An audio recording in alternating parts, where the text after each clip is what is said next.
Vamos a empezar con esta primera clase de planeamiento de la empresa. Vamos a empezar a charlar, a entender, si bien ya estuvimos charlando un poco de qué era planear, de qué era justamente hacer los planes, planificar, gestionar la empresa, vamos a empezar a ver algunos puntos en especial, algunos conceptos y algunas características de esto que estamos estudiando, que es el planeamiento de la empresa agropecuaria. Esta es una de las 4 unidades, es la primera, o sea que por ahí no vamos a empezar con grandes conceptos, pero sí un poco situarnos en esto que que va a ser, por un lado, parte futura de su trabajo como técnicos y que también nosotros, ya como profesionales, Diego y yo, es un poco también lo que tenemos que ayudarle al productor, a nuestro cliente, a pensar, a entender, a buscarle el rumbo y el sentido a la empresa agropecuaria. Bien, ¿qué es una empresa agropecuaria? Bueno, una empresa agropecuaria es una organización humana, como cualquier otra empresa, o sea que acá no difiere en lo que es otra empresa. Una empresa industrial también es una organización humana que busca optimizar los factores de la producción. Hasta acá no se diferencia de ninguna otra empresa. Los factores de la producción, ya lo han visto seguramente en otra materia, son tierra, capital y trabajo, con el objeto de producir bienes. Pero a ver, entonces, una organización humana eh, optimiza los factores de la producción para producir bienes, pero entonces es una empresa común. Sí y no, porque estos bienes que va a producir son bienes primarios, ¿sí? O sea, y ahí empezamos un poco a ver la característica de este tipo de empresa. Son bienes primarios lo que producimos y la tierra juega un papel fundamental, eh, mucho más allá de ser solamente el sostén de esto que estamos produciendo. La tierra es lo que caracteriza a la empresa agropecuaria, porque no podemos pensar en una empresa agropecuaria sin pensar en el capital tierra. Aunque la tecnología avanza un poco y hoy podemos decir, bueno, no, nos estamos independizando un poco, la tecnología nos ha ayudado a que, por ejemplo, eh, exista el cultivo, sobre todo en la parte de hortalizas, el cultivo sin tierra, la hidroponía, pero son actividades totalmente marginales. O cuando hablamos de la producción bajo invernadero, bajo cubierta, también estamos un poco independizados de capital tierra, pero seguimos necesitando la tierra, aunque sea para plantar el invernadero, si bien mejoramos y vamos a anular algunos factores que van a afectar nuestra producción, pero la tierra sigue estando, no así como hacía en la hidroponía, pero es una técnica totalmente marginal. Cuando hablo de marginal no hablo de malo, sino que no ocupa, no es que el 100% de la horticultura se hace en hidroponía, no, cuando vamos a ver cuánto es la hidroponía, vamos a ver que, no sé si superamos 1 o 2% de la producción y creo que soy muy generoso. También cuando hablamos de la ganadería, lo que es el feedlot, el engorde a corral, podríamos decir, bueno, estamos un poco independizados de la tierra, pero no están tampoco así. Pero entonces la empresa agropecuaria es esto. Y la empresa agropecuaria arranca como, por lo menos en la Argentina, hace 300 o 400 años. Ya en la época de la colonia, la base de la economía de esta zona era la empresa agropecuaria, no había empresas de otro tipo. Y eran empresas muy rudimentarias, prácticamente hablábamos de empresas de recolección, porque una, una empresa, la agricultura era muy poca, la ganadería era lo que ocupaba un gran lugar, y eran explotar, no era una ganadería organizada, sino que era explotar el ganado salvaje, el ganado cimarrón que se había reproducido eh, muchísimo, entonces se iba, se los cazaba, se les sacaba el cuero, se les sacaba la grasa y ahí quedaban. Porque ustedes piensen que 1600, 1700 no existía la heladera, entonces la carne no se podía guardar. Lo que importaba de esa empresa era eh, extraer de la naturaleza, así como hoy podemos extraer un mineral o leña de un monte, extraer, agarrar el animal, matarlo, sacarle el cuero, sacarle la grasa, que no se podría, y venderlo eso. Entonces estábamos hablando de empresas de extensiones muy grandes, donde no había límites muy definidos, ¿sí? Este, donde los límites más o menos en algunos lugares se establecían, no, piensen que no existía el alambrado, estamos hablando de 1600, 1700, el alambre de púa se inventa en 1880 y alguito, o sea, llega acá en 1890, o sea, prácticamente poco más de 100 años. Entonces, ¿cómo se limitaban las estancias, las explotaciones? Por zanjas, así como hoy es común en el campo, lamentablemente cada vez menos, porque la agriculturización ha hecho que esa estructura que fue fundamental en el desarrollo de nuestra ganadería o desaparezca, que es el alambrado, así como hoy existe el oficio de alambrador, estaba el oficio de zanjeador. Las estancias se delimitaban por zanjas.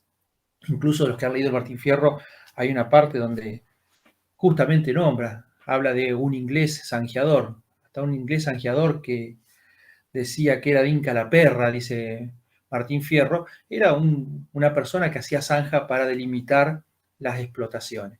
Entonces, como le decía, la gran explosión aparece allá por fines del siglo XIX, 1880 y pico, con la introducción del alambrado y del molino. Esos dos inventos hicieron que explotara un poco la producción ganadera y con eso se fortaleciera lo que fue la empresa agropecuaria. Ya se podía delimitar muy bien hasta dónde llegaba, se podía contener y manejar esos animales, ya no dependíamos de las aguadas naturales, arroyos, ríos, sino que ya podíamos hacer un pozo, poner un tanque y tener agua para que los animales bebieran.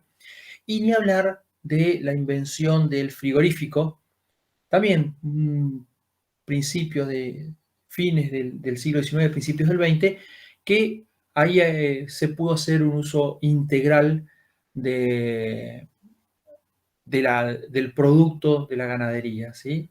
Si la memoria no me falla, creo que el primer frigorífico argentino estuvo en la zona estuvo en provincia de Buenos Aires, fue un frigorífico de ovejas, para ovinos, que también se introduce el ovino, también más o menos en esa época, un poco justamente porque era mucho más manejable, porque aprovechaba mucho mejor los recursos y nos estaba dando un ingreso, un producto extra, sin tener que matar al animal, podíamos obtener la lana y seguir manteniéndolo.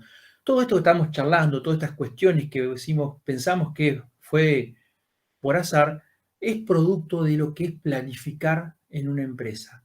Y un poco nos caracteriza esto que es la empresa agropecuaria. La tierra, bienes primarios, y ya empiezan a aparecer algunas otras características. Dijimos que es imposible pensar en la empresa agropecuaria sin tener en cuenta el factor tierra. El capital eh, y la mano de obra también son importantes.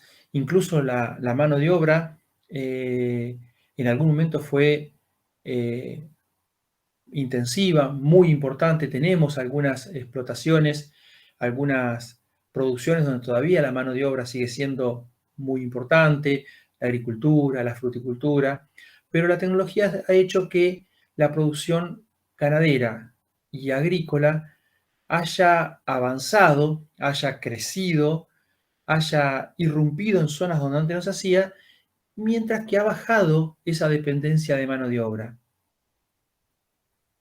Pero ya vamos a ver más adelante que la mano de obra sigue siendo un problema, ya no por la cantidad, sino porque ahora necesitamos calidad. Pero sigamos avanzando. Esto también lo vimos, o sea, una de las características de la empresa agropecuaria es que se basa en el aprovechamiento de los seres vivos. O sea, trabaja y produce seres vivos. Vacas, ovejas, ya hablamos, frutas, hortalizas, cereales. Y esto hace que otra vez la empresa agropecuaria tenga una distinción muy importante con respecto a las empresas industriales o de servicio. Necesita tiempos, necesita adaptarse a ciertos ciclos, que ya vamos a ver que eso marca también el tipo de planificación y el tipo de decisiones que vamos a tomar. Basualdo nos podrá contar, una vaca necesita 9 meses para parir un ternero. Y eso no lo podemos cambiar. No es que podemos meter más capital o meter más mano de obra y decir, bueno, el ternero nació a los 6 meses. No. La vaca queda preñada y necesita 9 meses. Yo siembro trigo en mediados de junio y por más que haga lo que haga, no voy a cosecharlo antes de fines de noviembre. Mediados de noviembre, depende de la variedad, puedo adelantar 15 días o 30 días, pero 4 o 5 meses necesito tener ese cultivo en el campo. Lo más rápido, siembro lechuga y necesito 60 días para cosecharla. Y no puedo hacer nada. La tecnología y la ciencia han aportado muchísimo a la producción agropecuaria, pero estos ciclos, justamente son ciclos biológicos, no hay mucha forma de manejarlo. Entonces, quedamos atados a eso. Hoy hablábamos con Diego y comparábamos con una empresa que fabrica silla. Y bueno, yo veo que hay demanda de silla, que el precio de la silla sube porque no hay silla. Y bueno, contrato 4 o 5 personas más y en vez de producir 10 sillas por día, produzco 15. Lo adelanto. Acá no. Acá hoy nos sentamos y decimos, uy, mira, por cuestiones internacionales, por cuestiones financieras, por cuestiones climáticas, el precio de la soja está subiendo el precio de la soja, pero no podemos hacer nada. Primero que no la tenemos ni sembrada, podemos llegar a tener algún poco de soja guardada, pero el grueso de nuestra soja ya está cosechada y entregada y probablemente vendida. O vemos que el precio de la hacienda sube y sube el precio de la hacienda y bueno, pero tengo las vacas paridas hace poco, los terneros chiquitos, no puedo destetar todavía, no, si los saco ahora, no estoy vendiendo terneros de destete, estoy vendiendo otra categoría que sale menos, o sea, no puedo mover eso. Y eso es lo que marca y lo que nos va a marcar y a definir nuestras acciones en la empresa. Y volviendo a la tierra, no ya los ciclos, no la tierra como sustento, como lugar, yo necesito, depende de la zona, entre 1 y 2 hectáreas por vaca para criar. Listo, otra cosa que puedo modificar un poco, pero no tanto, a menos que la meta en un corral y le dé grano. Pero no nos olvidemos que ese grano o lo compro y alguien lo produjo, o lo produzco y ocupo un lugar de campo. Entonces, otra vez, son decisiones de producción, planificación, pero siempre dependo de la tierra. Pero otra vez, la tierra también me marca lo que puedo o no puedo producir. Si yo estoy en Mendoza, ¿sí? En la zona vitivinícola, zonas con mucha pendiente, con mucha roca, con mucha piedra, con muy poca precipitación, y probablemente trigo no pueda hacer. Maíz, difícil, ¿sí? Tengo que hacer vid.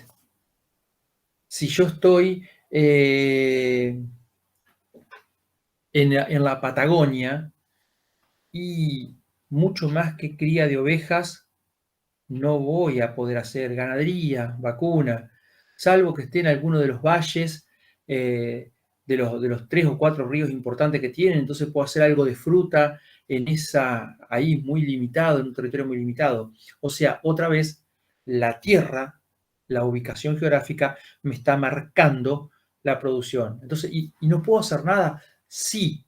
Y un poco habíamos hablado, ¿se acuerdan en la otra materia, en valor agregado? Si yo estoy produciendo maíz, no es lo mismo producirlo en Rosario, donde el puerto me queda a 40 kilómetros, que producirlo en Chaco, donde el puerto me queda a 1000 y pico de kilómetros. Si estoy en Entre Ríos, no es lo mismo producir girasol que producir maíz. Y tal vez pueda producir las dos cosas en alguna zona de Departamento de La Paz o federal, porque los suelos más o menos dan, el clima da, puedo producir. Pero piensen que una hectárea de maíz, el ejemplo que vimos el otro día, una hectárea de maíz son 6.000 kilos de producto, que tengo que fletearlo como 300 kilómetros hasta el puerto. En cambio, una hectárea de girasol serán 2.000. Ya ahí tengo una cosa que empezar a planificar. Ya puedo ir viendo algunas cosas y, che, bueno, a ver, ¿qué nos conviene más? ¿Sí? Entonces, justamente, y me estoy adelantando un poquito, siempre se pensó que en la empresa agropecuaria no hacía mucha falta planificar, había que producir, pero ya vamos a ver que no es tan así este tema. Lo que veníamos hablando, la ciencia y la tecnología pueden hacer de que un poco de esto cambie, ¿sí? La siembra directa, con todo su paquete tecnológico, que tendrá detractores y defensores. Yo creo que no es ni bueno ni malo, es una herramienta. Ha permitido la extensión de la frontera agrícola.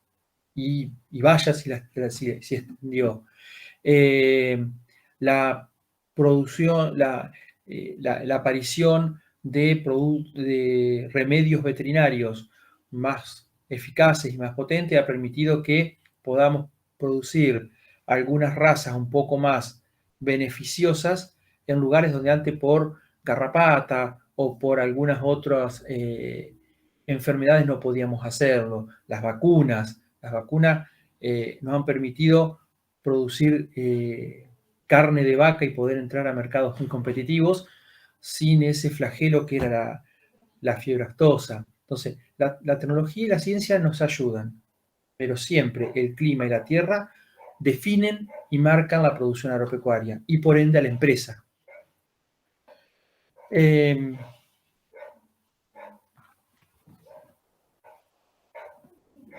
Y entonces, trabajamos dependiendo del suelo, del clima, con seres vivos, ajustándonos a sus ciclos biológicos, pero lo que le decía, siempre se pensó, no, a ver, la empresa, no hay un productor, y justamente, fíjense que es más común, incluso yo normalmente cuando me refiero a la gente que trabaja conmigo, a mis clientes, digo, productores agropecuarios. Había que producir, no son empresarios agropecuarios, son productores. Porque empresario tiene que planificar y en la empresa agropecuaria hay que sembrar y producir. ¿Sí? A lo sumo hay que mirar 6 meses para arriba a ver si llueve y 6 meses para abajo a ver si las plantas crecen y no hay mucho más para hacer. Y ojo, no es así. No es que tenemos que tomar esa actitud pasiva como técnicos en producción, en organización de empresas, sino que tenemos que ver que hay cosas que sí. No podemos por ahí tomar decisiones a corto plazo. No podemos hacer esa planificación rápida y cambiante, ir viendo qué hace el mercado. Tenemos que justamente tomar planificaciones más estratégicas, a largo plazo, basándonos en datos productivos, en datos estadísticos, Y tenemos que planificar y tenemos que organizarnos. Y ya después vamos a ver algunos ejemplos que vamos a ver que no es que siembro y se acabó, tiro y ya está. No, no, no. ¿Qué, cómo, cuándo lo voy a hacer? Otra característica es que la empresa agropecuaria es tomadora de precio. Lo que hablamos hoy de las sillas. Yo, fabricante de silla, si veo que mi competencia también está produciendo muchas sillas, y puedo bajar el precio. O si veo que la demanda es muy grande y que las sillas no alcanzan, subo el precio. O sea, por ahí una empresa industrial es formadora de precio. Incluso una empresa de servicios, como puede llegar a ser incluso un almacén del barrio, un supermercado de barrio. Pueden sacar ofertas, pueden hacer combos, pueden subir o bajar los precios, pueden hacer como me pasó ayer, que sacar todos los precios de la góndola para ver qué pasa, y después le pongo al precio de la góndola, depende si sube o si baja. Es formadora de precio. En cambio, la empresa agropecuaria no. Si bien es cierto que tiene una ventaja, todo lo que produzca lo va a vender. Usted me decir, es así. Está bien. En general, por ahí vimos que en fruticultura, horticultura, hay alguna, no están así, pero si yo produzco leche, carne, huevos, trigo, soja, maíz, lo voy a vender. Yo lo produzco y lo voy a vender. Más caro, más barato, pero lo voy a vender. O sea que por ese lado tengo asegurado la venta. No tengo que salir a pelear con un competidor, a menos que lo transforme en una especialidad y no en un commodity, donde ahí, bueno, ya entro en otro mercado. Pero la empresa agropecuaria, en general, no tiene problemas de mercado, pero sí es tomador de precio. Estamos todos los días mirando sobre todo cuando va llegando la cosecha, todos los días mirando la pizarra Rosario. ¿Cuánto hizo la soja hoy? A ver, ajá, bueno, bárbaro. Coseché, lo tengo en los hilo bolsa. ¿Vendo? Espero. Bueno, lo saco. Ahora lo saco y lo mando al acopio. Y el acopio, bueno, ¿y lo vendo o no lo vendo? ¿Va a subir o va a bajar? Bueno, no lo podemos definir. Solamente tenemos que estar expectantes a ver qué pasa. Pero si hacemos una buena planificación, vamos a ver que los precios, y los vamos a ir viendo después más adelante, están influenciados, primero, tienen un movimiento cíclico, ¿sí? Por ahí eso va variando, va cambiando, pero normalmente la soja que la sembramos en noviembre, diciembre y se cosecha en abril, mayo, marzo, abril, mayo. Si yo la vendo ahí, por supuesto que va a tener un precio bajo, pero bueno, por ahí necesito la plata o algún negocio puntual que otra vez planificamos y puedo venderla. Pero si ustedes empiezan a analizar, no el año pasado ni el anterior, sino una serie un poco más larga, van a ver que normalmente el precio de la soja baja en la época de cosecha, mayo, junio, julio, ¿sí? Se mantiene más o menos baja y hay un repunte allá por octubre. Y tiene una explicación. Estamos hablando de años normales. ¿Qué pasa? Allá por octubre. Ustedes piensen que otra vez, así como la distancia a puerto influía en la empresa en sí, la ubicación de nuestro país influye en el mercado internacional. Nosotros producimos a contra cosecha o a contraestación, ¿sí? Pensemos que la mayor parte de nuestros productos agropecuarios o gran parte de los productos se exportan. ¿Y a dónde se exportan? A Europa, Estados Unidos, China, países que están en el hemisferio norte. O sea que justamente cuando estos productos estacionales, la soja, nosotros la cosechamos en mayo, Estados Unidos la cosecha a fin de año. Entonces, justamente esa es la explicación de por qué la soja sube en octubre. ¿Por qué? Porque acá ya se produjo el grueso de las ventas, el productor cosechó y vendió, y Estados Unidos ya agotó su mercado y empieza a necesitar el mercado mundial. Piensen que Argentina es el tercer productor mundial de soja, empieza a necesitar soja. ¿Y quién tiene soja en ese momento? Brasil, Argentina, y paremos de contar, los países del hemisferio sur. Entonces ahí hay un poco más de demanda que no lo maneja la empresa, solamente puede esperar eso. Pero ver eso, entender eso y aprender esas cosas hacen que podamos planificar correctamente. Sorgo. Y sí, el sorgo en ciertos campos es fantástico. Es mucho más resistente a sequía que el maíz, es menos eh, demandante de nutrientes, de humedad, puede comportarse prácticamente igual. El tema es que si yo otra vez lo cosecho más o menos junto con la soja, un par de meses después del maíz, el maíz que lo siembro agosto-septiembre, lo cosecho allá por marzo, el sorgo lo siembro un poco más tarde porque necesita más temperatura de suelo, eso lo vieron en cereales oleaginosos, necesita un poquito más de temperatura de suelo, lo siembro en noviembre, diciembre, lo cosecho allá por mayo. Y generalmente el sorgo tiene, el precio del sorgo en los mercados es más bajo que el maíz, excepto ahora. Vayan a ver la pizarra Rosario y van a ver que, no la he visto esta última semana, pero la semana pasada estaba el sorgo bastante más alto que el maíz. ¿Por qué? Porque el maíz se trilló en marzo, abril, antes, sí, marzo, abril. Ya los negocios se hicieron prácticamente todos. La industria avícola y porcina ya se llevó casi todo el maíz y lo que no se exportó. Y hoy el que quiere comprar granos forrajeros le queda el sorgo. Y encima hay otra explicación. Europa, que por una cuestión de políticas estratégicas no permite el uso de transgénicos en su territorio, por lo tanto tampoco puede comprar transgénicos, no puede comprarnos maíz a nosotros, ni a Brasil. Entonces, en este momento donde ya medio que se agotó todo el maíz orgánico, porque otra vez estamos en contraestación, ¿qué otro cultivo no tenemos nosotros que sea orgánico y que les interese a ellos para sus pollos, sus chanchos y sus vacas? El sorgo. Entonces aumenta la demanda, aumenta el precio. Entonces yo tengo que conocer esas cosas para hacer esa estrategia de planificación a largo plazo. No puedo definir siembro más, siembro menos, le meto más fertilizante, le pongo la manguera, le pongo el sapito para regar. No lo puedo manejar a eso. ¿Sí? O sí, pero no voy a influir en el precio. Pero sí puedo planificar cuándo vender, cuánto sembrar, dónde sembrar, cuándo sembrar, cómo sembrar o cómo producir, en el caso de las vacas, y cuándo vender.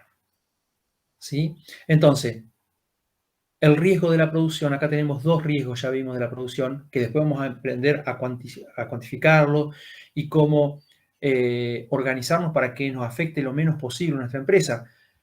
Los riesgos de la empresa agropecuaria que no los tienen las otras empresas son precio.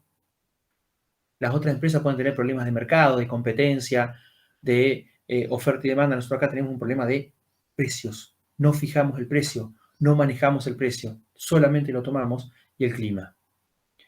Que una empresa que fabrica sillas no lo tiene. Si son sillas de madera, a lo sumo, que ya tendría que ser muy mal empresario, y llovió en la zona de los aserraderos y no salen los camiones. Pero deberíamos ser muy malos empresarios para no hacer un stock, para no planificar. Bueno, acá el clima no lo manejamos.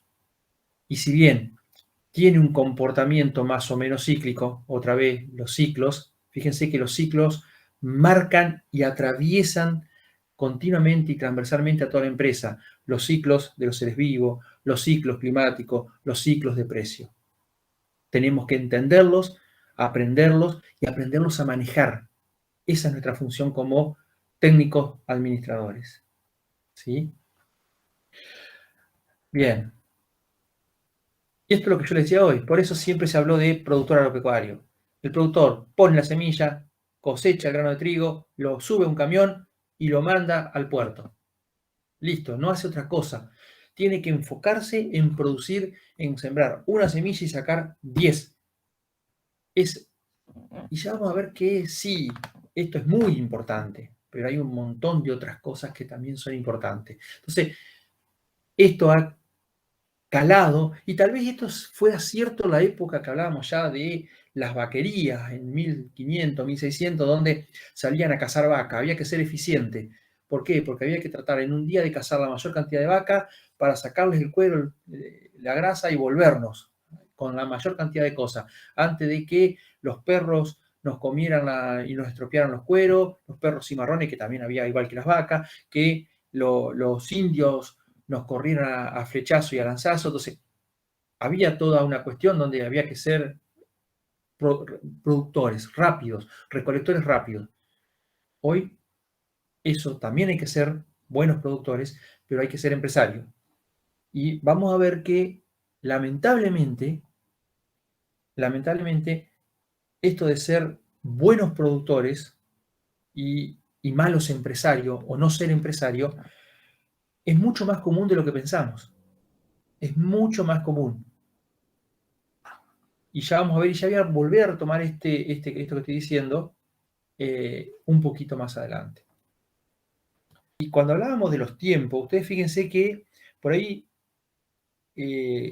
uno está acostumbrado a hablar, a pensar en tiempos que son largos, pero para una empresa, pero no tanto, 5 o 6 meses para un cultivo agrícola, ¿sí? Me equivoco con una variedad de trigo o con el manejo que le hice o cómo lo pensé estratégicamente, y bueno, el año que viene, un año después lo puedo hacer. La ganadería, lo mismo, 9 meses.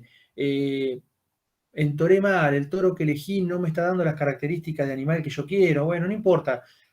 Cambio toro, no es barato, pero no es difícil, cambio toro y el año que viene ya tengo otro tipo de animal. Pero ¿se acuerdan cuando hablábamos en el cuatrimestre pasado en cultivos frutícolas y hortícolas? Yo le erro con una variedad de naranjas y me la tengo que bancar 10 años. Y ni hablar de la producción maderera. Yo le erro con una variedad o un clon de eucalipto y me lo tengo que bancar 20, 25, 30 si es pino. Entonces, justamente, fíjense, porque uno está pensando eh,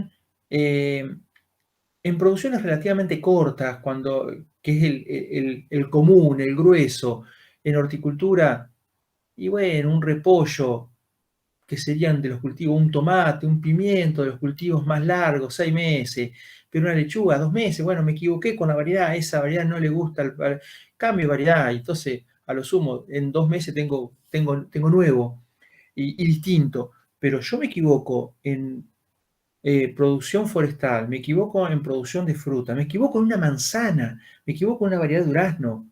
Son 15, 20 años que yo tengo que mantener ese error. O no estamos hablando de un costo que no es bajo, pero es relativamente bajo de cambiar un toro a tener que cambiar 15 hectáreas de mandarinas o 50 hectáreas de eucalipto.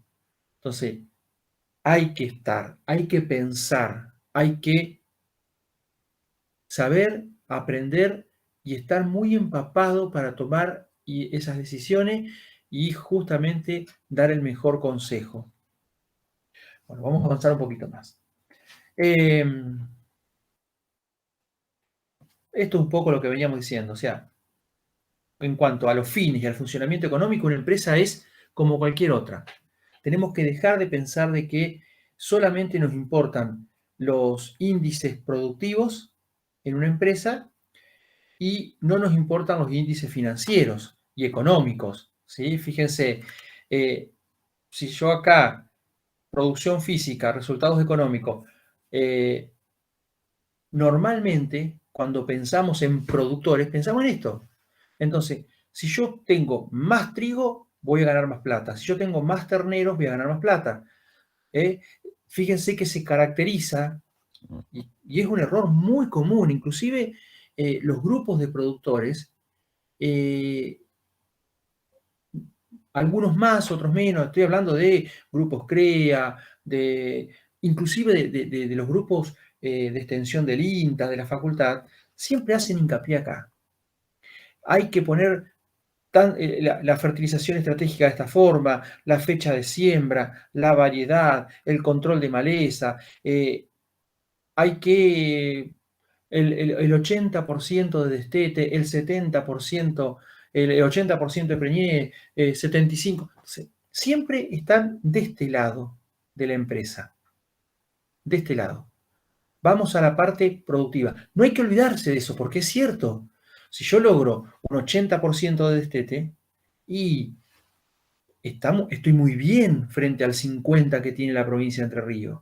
Si yo logro tener una producción más o menos promedio de 3.000 kilos de trigo por hectárea en los últimos 10 años, con todos los problemas más, problemas menos, y frente a los 2.500 de la provincia, estoy bien. Ahora, esta otra parte, que es lo que vamos por ahí a darle, empezar a entenderlo nosotros, el margen bruto, el resultado final, la rentabilidad, un poco lo que les contaba Diego la clase anterior de valor agregado, y vieron cómo las dos materias se van entrelazando. No por agregar valor y diferenciarme y cambiar el producto, voy a ganar menos. Porque si yo cambio totalmente mi producto, le meto un montón de plata y energía y después termino teniendo una rentabilidad igual que si no hubiese hecho nada, no me sirve. O si, o menor incluso, porque termino sacando menos plata y encima tuve que meter mano de obra y capital y comprar máquinas. No me sirve. Entonces, eso es lo que tenemos que empezar a entender. Y otra cosa que tenemos que empezar, que un poco iba a lo que decía Diego de tomar recaudo, de que no puedo ponerle precio a mi producción, pero sí puedo elegir el precio de mi producción.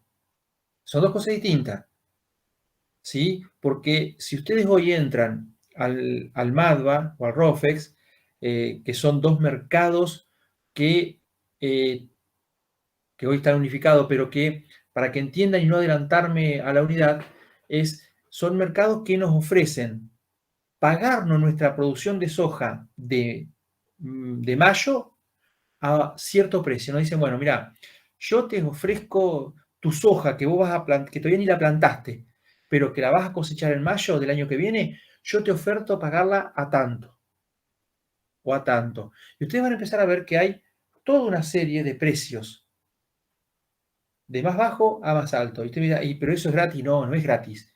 Esos son seguros de precio. Yo tomo un seguro, así como cuando pago el seguro del auto, y tomo un seguro. O pago una comisión para asegurarme un precio. Entonces, pero para lograr eso, yo tengo que conocer, obvio, esto, y ni hablar de que conocer mi empresa. ¿Sí? Por ahí, y ustedes que algunos empresarios lo hacen y otros no, y otros lo hacen, les sale y otros no, pero después vemos como algunos empresarios o productores muy grandes que creíamos potencia de un día para el otro se terminan fundiendo. ¿Por qué? Porque hay otra cosa que no hay que confundir. Nosotros tenemos que ser sagaces, ser estratégicos. ¿Por qué? Porque, ojo, que nos puede ir muy bien esto, y en palabras de un productor, un viejo productor, ya más eh, amigo que cliente, él siempre dice, los grandes negocios, no, las grandes metidas de patas y las malas inversiones se hacen en los años de muy buena producción. Y fíjense que por ahí mucha razón tiene.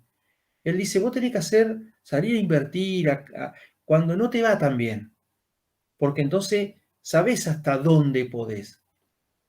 Ahora, si vos tuviste un súper cosechón de maíz, de soja, venías con un trigo espectacular, estás con mucha plata en el bolsillo, salí a hacer cualquier bacana.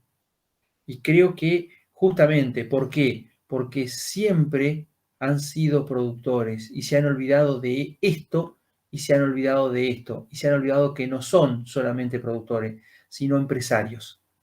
Y entonces por ahí uno explica, dice, che, pero mirá, comentario que seguro lo han escuchado.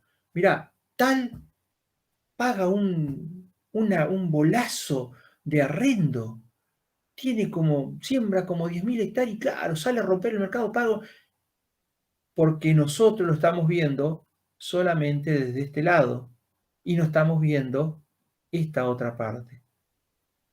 Tal vez esos arrendos caros que él paga hacen que su empresa termine siendo mucho más eficiente porque tiene que pagar, amortizar la maquinaria que tiene que pagar, amortizar o pagar el personal, puede lograr mejores negocios cuando compra y si bien no puede poner el precio, puede lograr algunos beneficios cuando vende. Entonces, para entender esto, hay algo que vamos a aprender y que hoy tenemos que entender que es el punto de equilibrio.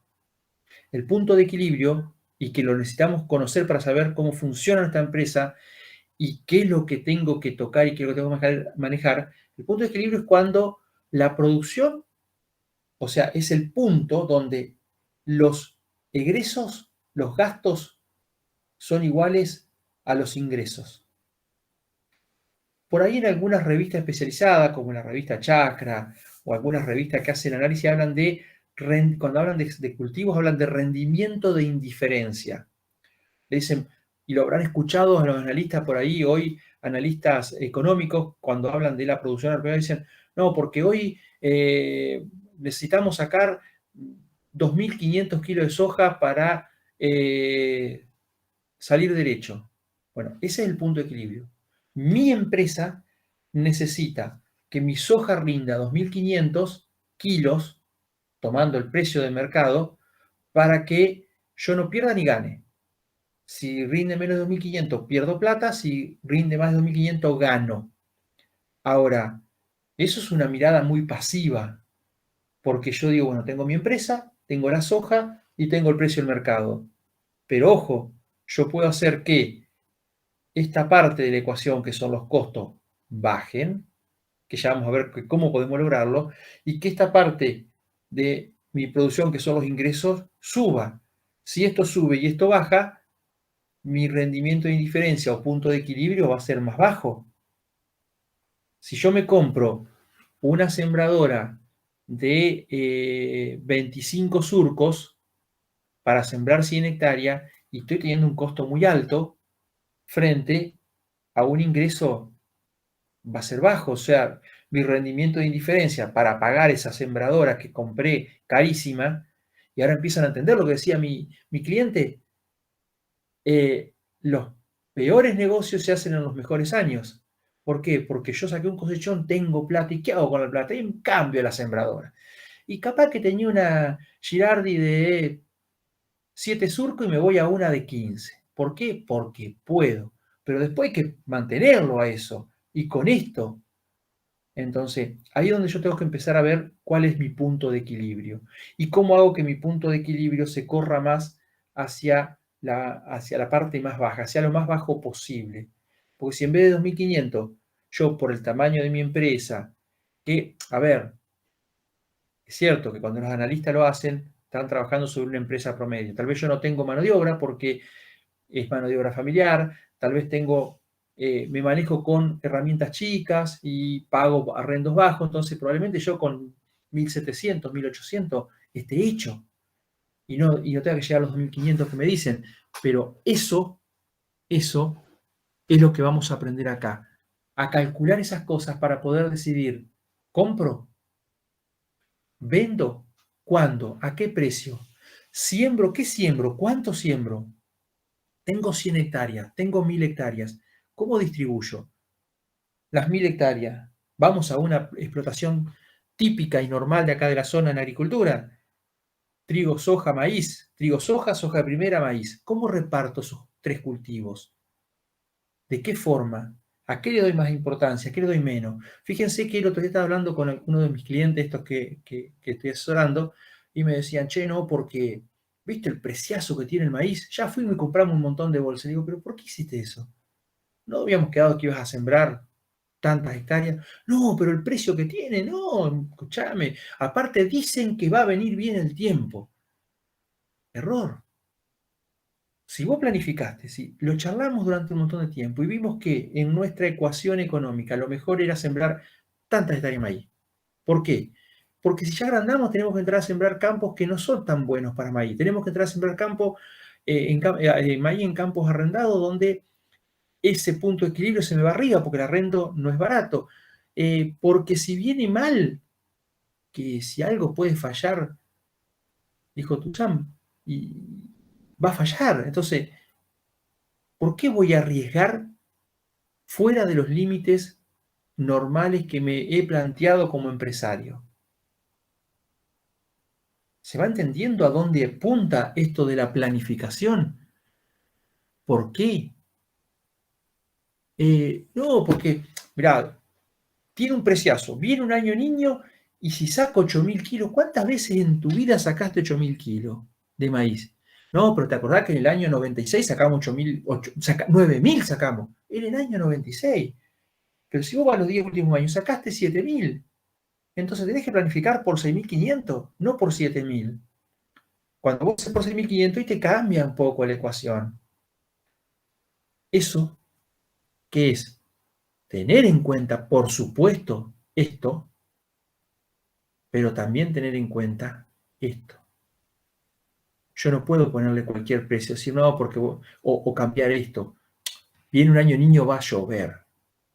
No sabemos si va a llover. ¿Estamos en un niño? Sí, ¿va a llover? No sabemos. No todos los años niños en Entre Ríos llueve. Vayan a las estadísticas, lo que digo siempre. Vayan a estudiar. No siempre los años niños llueven en Entre Ríos. Y capaz que sí llueve, pero ¿cuánto? ¿Cuándo? ¿Sí? Capaz que llueve un montón en diciembre. ¿Le sirve ya el maíz en diciembre? No le sirve ya el maíz en diciembre. Y llovió mucho, y llovió mucho. Y a mí yo les contaba, no me acuerdo si fue con ustedes o ya me pierdo, estoy grande. Entiéndanme, estoy grande, por ahí se me hacen lagunas. Que también un año niño sembramos soja, cualquier cantidad. Y las lluvias que esperábamos en primavera se corrieron. La primavera se corrió. La soja quedó peticita, chiquita, cargó poco y encima la lluvia se corrió a la cosecha. La lluvia de primavera se corrió al otoño siguiente. Cuando fuimos a trillar, se pudrió todo. Y entonces, está bien, los que habíamos planificado y que sabíamos que esto podía pasar, y nos golpeó, sí, no tanto. Ahora, los que no habían planificado tuvieron un problema grave. Esto fue en el año 2000-2001.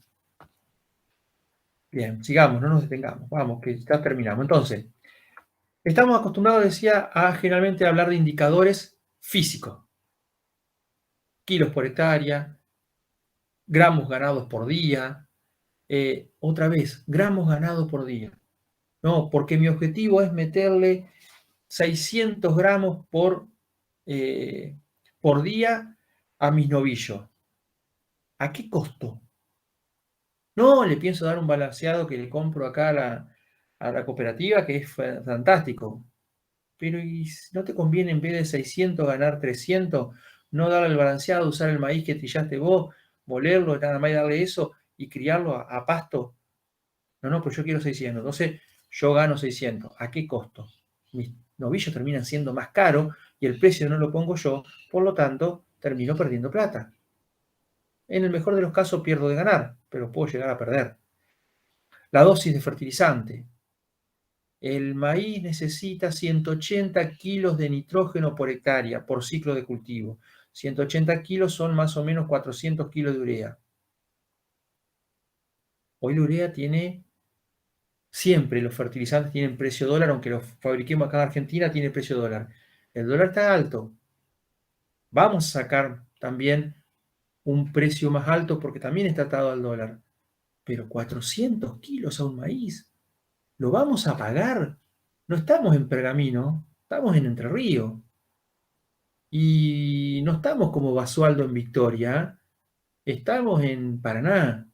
Y son buenos campos, sí, pero no son tanto. Entonces, bajemos un poco, no apuntemos a 10.000 kilos, apuntemos a 7. Y después, si vemos que resultó fácil, y subamos un poquito, pero vayamos probando. la eficiencia de las máquinas, la eficiencia de una pulverizadora. No, yo me voy a comprar esta máquina porque, mirá, tengo, y voy a hacer tantas hectáreas por día. Estamos en Entre Ríos, señores.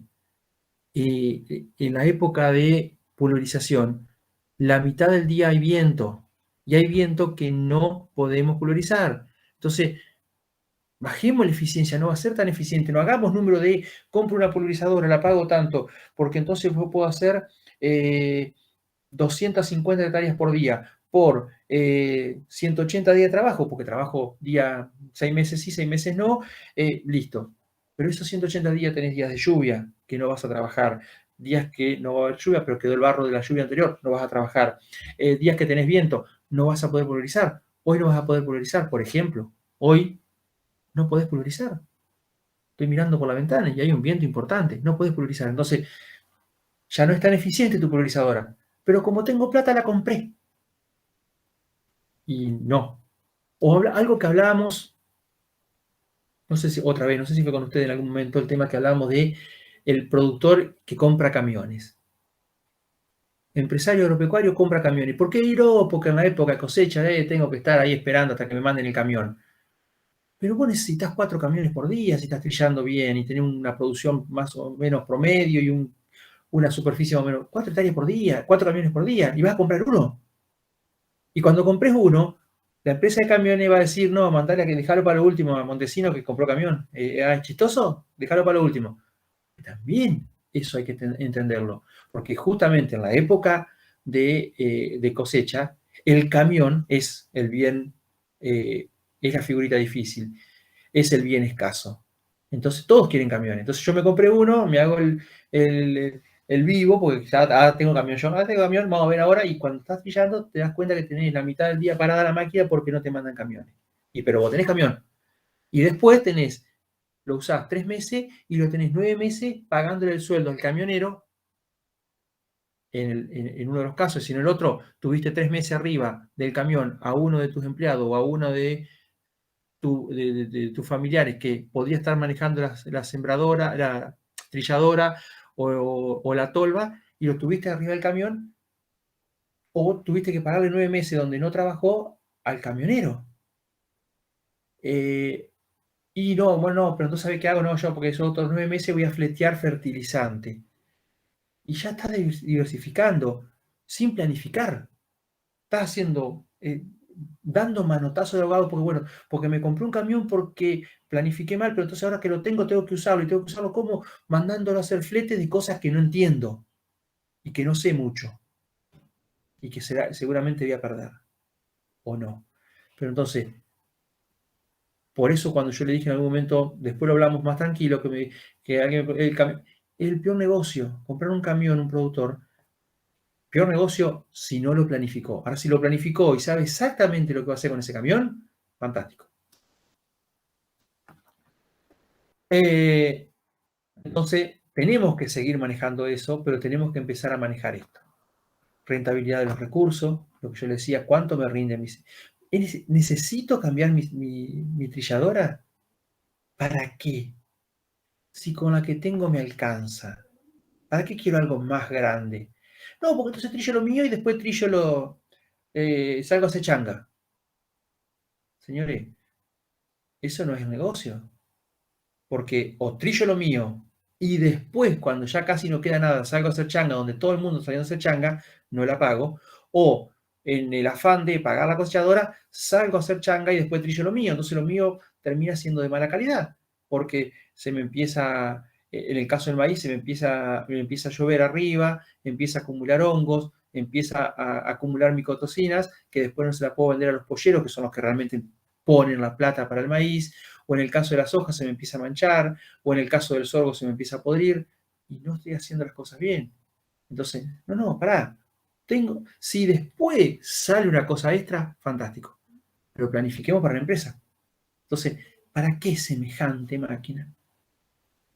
Y sí, queda linda. Y entonces la paro en el patio de la casa. Entonces todos mis vecinos van y dicen, ah, mirá, el ruso cambió la máquina. Qué bárbaro. Y al cohete no nos sirve porque perdemos plata. El margen bruto de cada actividad. Y ahí, ¿por qué voy a sembrar más trigo? porque según lo que yo creo voy a sacar más plata. Vamos a los números, a las estadísticas, el nivel de gasto que tengo, los costos de la mano de obra. Esas cosas son las que tenemos que empezar a manejar, además de todo lo que son las cuestiones físicas. Y estos indicadores son los que me van a dar la calidad de mi empresa. Mi empresa está sana, es una empresa que es viable y sostenible en el tiempo, o estoy dependiendo de sacar 10.000 kilos de maíz por hectárea en los próximos 10 años, en sacar 4.000 kilos de soja y 3.800 de trigo. De tener de acá a 10 años 99% de preñez y 90% de destete. Inviable, inviable. Tiene que haber un equilibrio. Y ese es el punto de equilibrio que tenemos que aprender a calcular y ver si está muy alto, algo no estamos haciendo bien.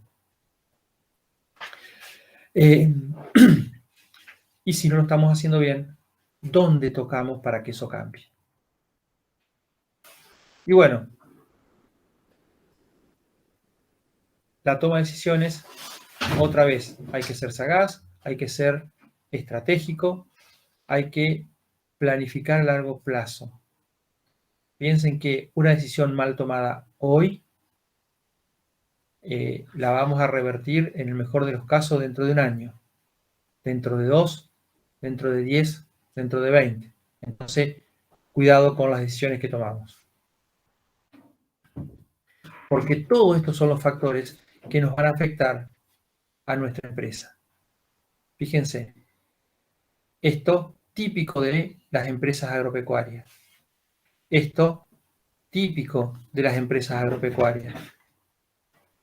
Esto tampoco lo manejamos. La infraestructura zonal, otro tema. Los caminos, ¿cómo voy a sacar la producción? ¿De qué forma? Los créditos, ¿sí? Compré una máquina porque pude pagar la mitad y la otra saqué a crédito. Entonces, este crédito que nunca lo tenemos en cuenta, ¿cómo hago para meterlo acá, acá y en la producción? ¿Sí? Entonces, el empresario maneja los recursos, maneja las actividades, esta está relacionada, la tecnología ayuda, pero todos estos factores que ninguno de estos puedo manejar, todos son externos y me están afectando, son los que tengo que aprender a conocer para tratar de achicar al máximo el impacto. Y podríamos decir que los vamos a separar en factores estructurales, un poco lo que veníamos hablando, forma, tamaño de la empresa, composición de la empresa, los de mercado, el tema precios, otra cosa que tiene que ver con esto. Yo le decía hoy, si yo produzco un ternero, 1 litro de leche, una docena de huevos, soja, maíz, girasol, sorgo, trigo, lo voy a vender. ¿Sí? Productos tradicionales, los voy a vender. No sé a qué precio, pero los voy a vender. Ahora hay que tener cuidado cuando uno hace innovación, buscando cambiar, y por ejemplo ha pasado y pasa en su momento con el lino, con la colza, en algún momento se puso de moda el coriandro, cultivos agrícolas que no tienen un mercado definido. Entonces o la cebada cervecera, o la arveja, que son productos muy atractivos, que pueden a priori sonar muy rentables, pero que yo ahí le agrego otro problema extra a mi producción, a mi empresa, que es que ya no es tan fácil venderlo. ¿Por qué? Porque son mercados no ya imperfectos del tipo del agropecuario, donde, está bien, los compradores son muy pocos, los productores son muchos, o sea que el productor es tomador de precio. Sino que acá ni siquiera hay un mercado definido. La colza en su momento Los productores se mandaban a hacer colzas sin conocer el cultivo, sin saber los problemas, tenían campos totalmente infectados con mostacilla y terminaban con un nivel de ácido erúsico, que es un ácido que está en la semilla y que inhabilita para el consumo es el aceite que se produzca con la semilla, y iban con el camión a Buenos Aires y allá les hacían el análisis y así volvían con el camión completo. Doble flete y no vendimos el producto. Cuidado con eso. Las técnicas de cultivo, esto que hablábamos, las técnicas ecológicas. Voy a tomar un mate. Las técnicas ecológicas, hoy más que nunca. Hoy tenemos que también ir pensando en esas cuestiones. ¿Dónde está mi empresa? ¿Es factible que pueda tener en algún momento problemas ecológicos o problemas urbanísticos que son cada vez más comunes? Y por supuesto, todo lo que es personal, todo lo que es la cuestión y problemas del personal, no solamente de la mano de obra de los empleados o peones que contrato, sino del dueño. Lo que hablábamos hoy.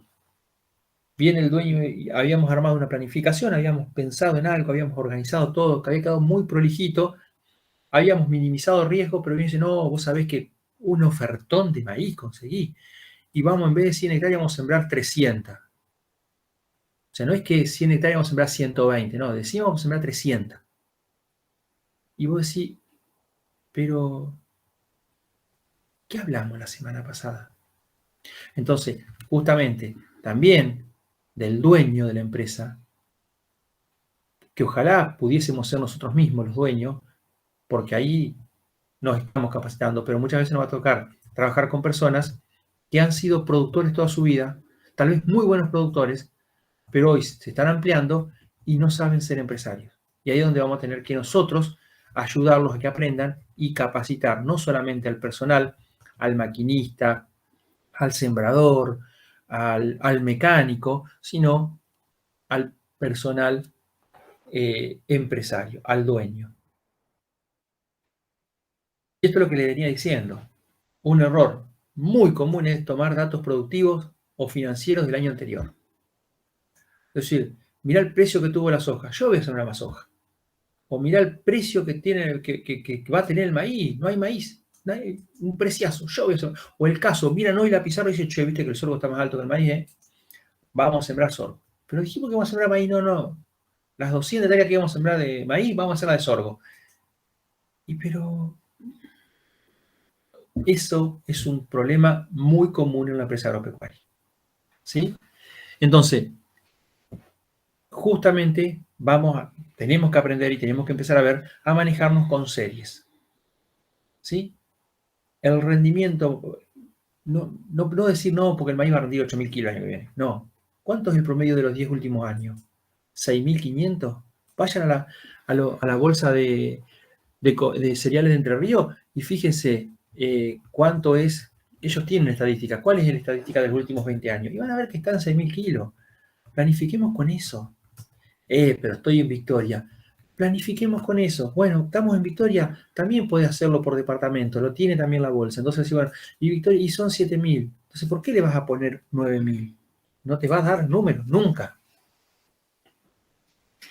Y estas son las limitantes, acá empiezan a aparecer las limitantes. Y fíjense que no por nada, a este tambor que hice acá, lo externo está muy estudiado. Es poco la limitante que podemos tener. Lo tecnológico, y medio que tampoco. La tecnología está, podemos adquirirla o no adquirirla, pero yo creo que cada empresario puede adquirir la tecnología que necesita. El mayor problema está acá.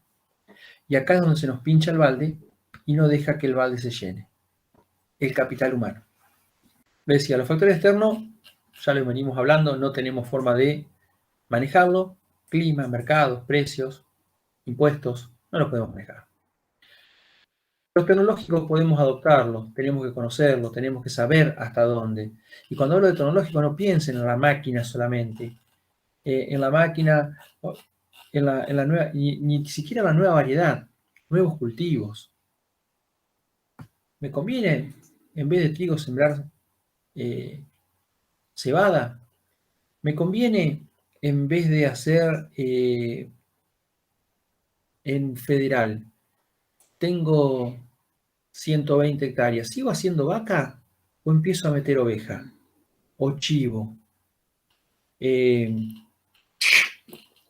Esa son cosas, son tecnología porque voy a tener que cambiar mi estructura, voy a tener que cambiar mi mano de obra, mi forma de trabajar. Voy a tener que adoptar otra tecnología. Cuando hablamos de tecnología, no piensen solamente en la máquina. Y lo que le veníamos hablando del factor humano. Los equipos de trabajo, fundamentales equipos de trabajo. Cuando hablamos de factor humano, esto conviene que lo haga. Un caso también típico. Productor, 300 hectáreas, 400 hectáreas, va a sembrar 100 de maíz. Tiene máquina trilladora, pero no tiene cabezal maicero. Vieron que tenemos la máquina trilladora y después se le puede cambiar la plataforma para distintos tipos de cultivo. Bueno, ¿le conviene comprar un cabezal maicero para trillar 100 hectáreas o conviene contratar, tercerizar ese servicio? Bueno, hagamos los cálculos. ¿Vale la pena? Y no, mirá, tengo la plata y el cabezal sale tanto. Me alcanza, la puedo comprar. Pero después hay que amortizarlo. Eso tiene un desgaste. En 10 años va a ser, aunque hayamos trillado, aunque por vida útil de hectáreas trilladas estemos en el 1%, va a tener 10 años, va a ser viejo, va a ser obsoleto.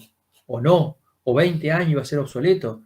Entonces, tal vez no gastamos esa plata en eso, la gastamos en otra cosa, la invertimos mejor y tercerizamos ese servicio. Y las actualizaciones. Hay que capacitarnos y capacitar a la gente que trabaja con nosotros. Entonces, los problemas estructurales y de mercado no los podemos manejar, los podemos atenuar. Ya vamos a ir aprendiendo cómo hacerlo. ¿Sí? Podemos adecuar las tecnologías y tenemos que también lograr, así como renovamos nuestras máquinas, así como fertilizamos nuestro cultivo, así también tenemos que ocuparnos del capital humano. Tenemos que capacitarnos, justamente. Y piensen que podemos tener dos campos iguales, un poco algo que no sé, otra vez, no sé si lo dije a ustedes o a otro grupo, que no hay recetas, porque podemos tener dos pedazos de campos exactamente iguales separados por el alambrado, pero su historia, su manejo y la empresa que está trabajando ahí hacen que sean totalmente distintos. Y no hay recetas.